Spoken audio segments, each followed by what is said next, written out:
하나님의 은혜와 하나님의 사랑이 우리의 삶에 가득가득 넘치는 줄 믿습니다.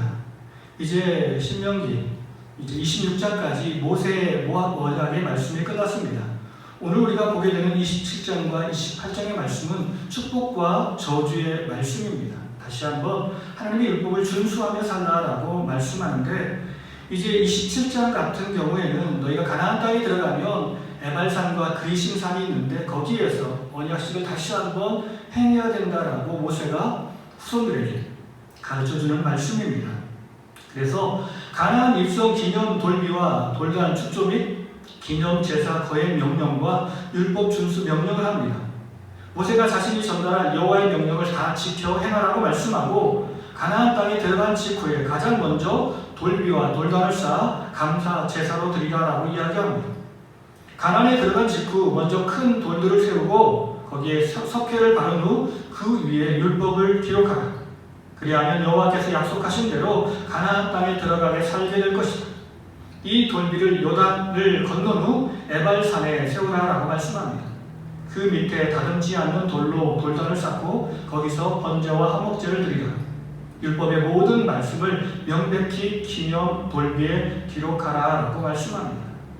다시 한번 모세가 율법의 준수를 명령합니다. 모세가 제사장들과 함께 온 이스라엘 백성에게 잠잠히 들으라라고 말하고, 이스라엘이 하나님의 백성이 된 사실을 지적하며 그러므로 자신들이 전하는 여호와의 명령과 규례를 복종하라라고 이야기합니다. 두 번째 이야기는 그 이야기, 그리심산과 에발산에서 축복과 저주를 선포하는 의식을 거행해야겠습니다. 이스라엘의 12지파가 6지파씩 나누어서 한쪽은 그리심산에 서고 한쪽은 에발산에 서야 했습니다. 그리심산에 선 지파가 어떤 지파입니까? 시므온, 레위, 유다, 이사갈, 요셉, 베냐민 지파. 이 사람들이 서서 그리심산을 향하여서는 하나님의 축복을 선포합니다. 그리고 에발산에 선 지파는 루벤, 갓, 아셀, 스불론, 단, 납달리 지파였습니다. 에발산을 향해서는 하나님의 저주를 선포하는 것입니다.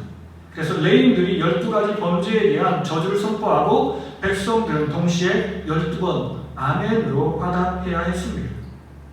첫 번째는 우상을 만드는 자는 저주를 받을 것이다. 두 번째는 부모를 경홀히 여기는 자는 저주를 받을 것이다. 이웃의 지게표를, 경계표를 옮기는 자는 저주를 받을 것이다. 맹인에게 길을 잃게 하는 자는 저주를 받을 것이다. 가난한 자의 성사를 억울하게 하는 자는 저주를 받을 것이다. 계모와 동침한 자는 저주를 받을 것이다. 짐승과 교합하는 자는 저주를 받을 것이다. 자신의 자매와 동침하는 자는 저주를 받을 것이다. 장모와 동침하는 자는 저주를 받을 것이다. 이웃을 암살하는 자는 저주를 받을 것이다. 무죄한 자를 죽이려고 뇌물을 받는 자는 저주를 받을 것이다. 율법의 모든 말씀을 실행하지 않는 자는 저주를 받을 것이다. 이처럼 이스라엘 백성들이 가나안 땅에 들어가서 그리심산과 에발산에서 이런 일들이 진행될 것입니다. 이제 신명기 28장의 말씀입니다. 신명기 28장의 말씀은 우리가 가장 잘 아는 말씀일 겁니다. 아마 설교를 통해서 많이 듣고, 그래서 항상 뭐 들어가도 축복, 나가도 축복, 그리고 머리가 되는 축복, 그리고 꼬리가 되지 않는 그런 축복이 있을 것이다 라고 굉장히 말씀을 많이 들었습니다. 그런데 28장의 말씀은 축복의 말씀만 있었던 것이 아니라 저주의 말씀 또한 있다는 겁니다. 하나님의 말씀에 순종하면 복을 받고 하나님의 말씀에 순종하지 않으면 저주를 받을 것입니다. 그렇다면 하나님의 말씀에 순종할 때 이스라엘이 세계의 모든 민족 위에 뛰어나게 하실 것이다 라고 말합니다. 그리고 여호와의 말씀에 순종하면 개인적으로 어떠한 곳에 처하든지 복을 받게 되고 자손 및 물질이 있어서 복을 받게 됩니다. 그리고 언제나 무슨 일을 하여도 생활 전반에 복을 받게 됩니다. 그렇다면 순종하는 민족 가운데 하나님께서 내리시는 복은 무엇입니까? 전쟁에서 승리하게 됩니다. 그리고 농사 및 외국과의 교역에 있어서 복을 받게 되고 여호와의 성민이 되고 그로 인해 세계 만민이 두려워하게 될 것입니다. 그리고 자산의 번성과 물질적인 풍요를 누리게 됩니다. 타민족의 머리가 되어서 주도권을 행사하게 됩니다. 축복 여부의 말씀에 따라 곧 순종 여부에 따라서 이 모든 것들을 취할 수 있습니다. 그런데 이후에 보면 불순종에 따르는 개인적인 민족적인 저주를 선언합니다. 불순종에 따르면 개인은 이렇게 저주를 받습니다. 어떠한 곳에 처하든지 저주를 받게 될 것이고 자손, 물질에 있어서 저주를 받게 될 것입니다.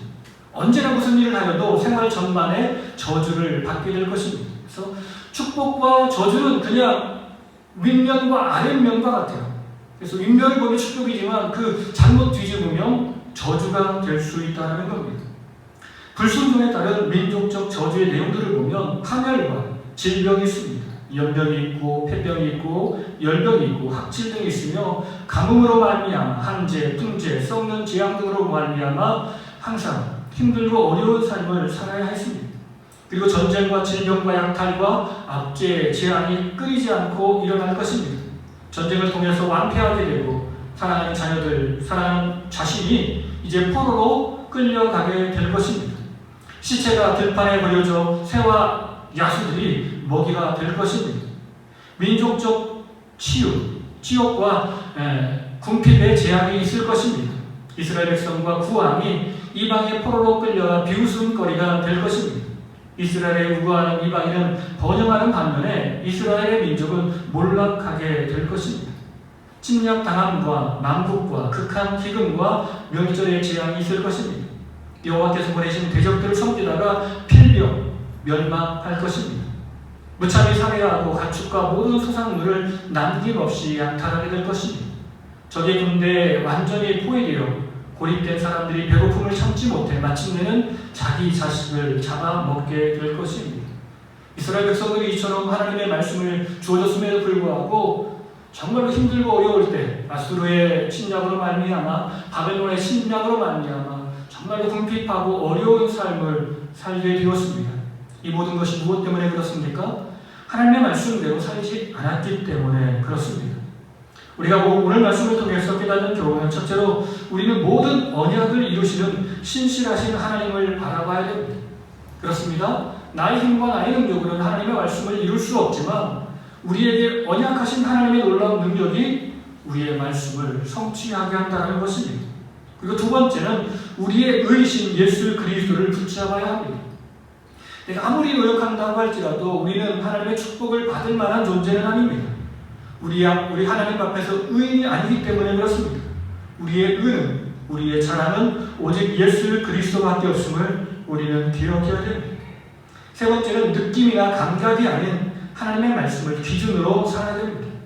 하나님의 백성은 영적인 기분, 나의 느낌, 나의 생각이 중요한 것이 아니라 하나님께서 우리에게 말씀하신 그 말씀에 따라서 명확하게 살아갈 때 우리 앞에 축복이 놓이는 것이고 우리 앞에 형통한 삶이 놓이는 것입니다. 마지막으로 오늘 우리의 삶에서 주님을 닮은 모습이 드러나도록 항상 우리는 주님께 집중하며 살아야 할 줄 믿습니다. 나의 영광, 나의 자랑, 나의 뜻이 이 땅에 선포되는 것이 아니라 오늘 우리의 삶을 통해서 예수 그리스도의 영광과 하나님의 나라가 확장될 수 있도록 우리는 기도하며 나아갈 줄 믿습니다. 오늘 이 하루가 하나님께서 우리에게 약속하신 모든 축복과 은혜가 다 성취되는 놀라운 하루가 되기를 간절히 축원합니다. 그리고 하나님께서 우리에게 말씀하신 모든 말씀들을 다 실천하며 하나님의 영광과 하나님의 은혜를 선포하는 귀한 하루가 되기를 예수님의 이름으로 간절히 축원합니다. 사랑하는 주님 감사합니다. 하나님은 신실하셔서 우리와 약속하신 모든 것을 이루어주시는 하나님인 줄 압니다. 우리가 부족하고 연약하오니 우리를 주의 사랑으로 붙잡아 주셔서 말씀을 지킬 수 있는 주님 뜻대로 살 수 있는 큰 능력과 믿음을 우리에게 허락하여 주시옵소서. 말씀이 되어 우리의 삶에 오신 예수 그리스도를 우리가 날마다 묵상하며 예수님을 닮아가는 데 집중하며 주의 뜻을 이루어가는 우리의 삶이 되게 하옵소서. 우리가 이 땅을 살아갈 때 육체의 감각을 의존하지 않게 하시고 느낌이나 생각을 의존하지 않게 하시고 오직 주의 말씀을 세상을 판단하며 말씀대로 살아 주의 뜻을 이루어가는 삶을 살게 하옵소서. 오늘도 우리와 동행하시며 힘주시는 예수님의 이름으로 감사하며 기도드립니다. 아멘.